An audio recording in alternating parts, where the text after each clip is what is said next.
কত অপেক্ষা, সন্দেহ, নিরাশা। হামজা কি দেশের হয়ে খেলতে রাজি হবেন? প্রিমিয়ার লিগের একজন তারকা, যার টেকেলে পরাস্ত হয়েছেন মোহাম্মদ সালাহ কিংবা আর্লিং হালান্ডরা, তার মতো একজন ফুটবলার লাল সবুজের জার্সিতে মাঠে নামতে রাজি হয়ে যাবেন? হামজা বাংলাদেশে আসার আগ পর্যন্ত কেউ হয়তো বিশ্বাস করতে পারেনি। সব অপেক্ষার অবসান ঘটিয়ে হামজা এখন বাংলাদেশের জার্সি গায়ে প্র্যাকটিসও করে ফেলেছেন। এর আগে টিম হোটেলে করেছেন সংবাদ সম্মেলন। ভারতে যাওয়ার আগে টিমের প্রেস কনফারেন্স হলেও ক্যামেরার মূল ফোকাসটা ছিল হামজার দিকে। হামজার এই বিশেষ দিনে আরও একজন হতে পারতেন বাংলাদেশের সবার মধ্যমণি, থাকতে পারতেন সবার আগ্রহের কেন্দ্রে, কিন্তু দলের সাথে প্র্যাকটিস করলেও দেশে ফেরা হয়নি তার। সৌদি আরবে বাংলাদেশ দলের সাথে প্র্যাকটিস শেষ করে ইতালি ফিরে গেছেন ফাহমেদুল ইসলাম।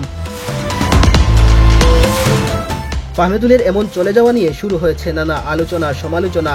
কেউ দোষ দিচ্ছেন বাংলাদেশের ফুটবল সিন্ডিকেটের প্রতি, আবার কেউ কেউ বলছেন ডিসিপ্লিনের অভাব। বাফুফের পক্ষ থেকেও জানানো হয়েছে ফাহমেদুল ট্যালেন্টেড প্লেয়ার হলেও জাতীয় দলে খেলার মতো অবস্থা এখনো তার হয়নি। তবে জানা গেছে দলের প্র্যাকটিসের সময় গোলকিপার শ্রাবণের সাথে বাক বিতণ্ডার জেরে এমন সিদ্ধান্ত নিয়েছেন কোচ। ইতালিয়ান প্রবাসী এই ফুটবলারের চলে যাওয়ার নেপথ্যে যে কারণই হোক, বাংলাদেশের ফুটবল ভক্তরা অবশ্য সেখানে বাফুফের দায় দেখছেন। কেউ কেউ বলছেন সিন্ডিকেটের রাজনীতির শিকার হয়ে ফাহমেদুলকে চলে যেতে হয়েছে। ফাহমেদুলের ঘটনায় টিম হোটেলে কয়েকজন শিক্ষার্থী মিটিং করেছেন বাফুফের সভাপতি তাবিত আউয়ালের সাথে। একই ইস্যুতে ক্রীড়া উপদেষ্টার সাথেও আলোচনা করতে হয়েছে। দিন শেষে সব জায়গা থেকেই বলা হয়েছে সবাই ফাহমেদুলের ব্যাপারে ইতিবাচক। এমনকি জুন মাসে বাংলাদেশের মাটিতে বেঁচে তাকে নিয়ে আসা হতে পারে বলেও আশ্বাস দেওয়া হয়েছিল।